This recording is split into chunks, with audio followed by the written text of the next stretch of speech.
वज़ीर आज़म नवाज़ शरीफ़ जी सदारत में गडियल मुफ़ादन वारी काउंसिल जो इजलास गुज़िरियल ॾींहुं आख़िरकार घणे वक़्त खां पोइ थी गुज़रियो, जंहिंमें फ़ैसिलो कयो वियो त आदमशुमारी ऐं घरशुमारी ईंदड़ साल 2017 में 15 मार्च खां कराई वेंदी। सॼे मुल्क में आदमशुमारी मुतलिक़ इहो पिणु फ़ैसिलो थियो त आदमशुमारी 2 मरहलनि में कराई वेंदी। इन हवाले सां सेक्रेटरी शुमारियात ऐं चइनी सूबनि जे चीफ सेक्रेटरियुनि ते ॿधल कमेटी बि क़ाइमु कई वई। इजलास में नेशनल सिक्योरिटी फंड क़ाइमु करण वारो मामिलो नेशनल फिनांस कमीशन हवाले कयो वियो।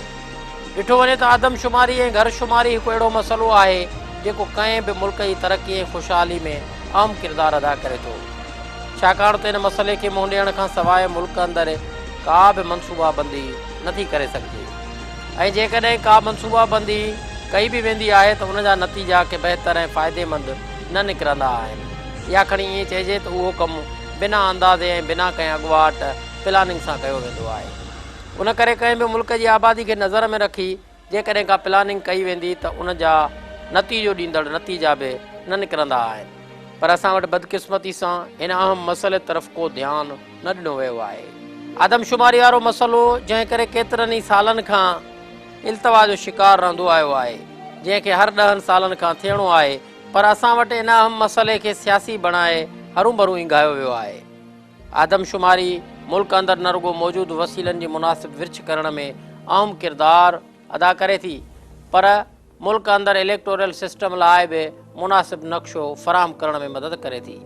पर घणे वक़्त खां आदमशुमारी न कराइण सबबि मुल्क अंदरि क़ौमी असेंबली, सूबाई असेंबलियुनि, सेनेट जी सीटुनि जी वधाइण वारो मामिलो बि हल थी न सघियो आहे, छाकाणि त मुल्की आबादी जे तनासुब सां असेंबलियुनि में सीटियूं न वधाइण सां बि अवामी मसइला ॾींहों ॾींहुं गंभीर थी रहिया आहिनि।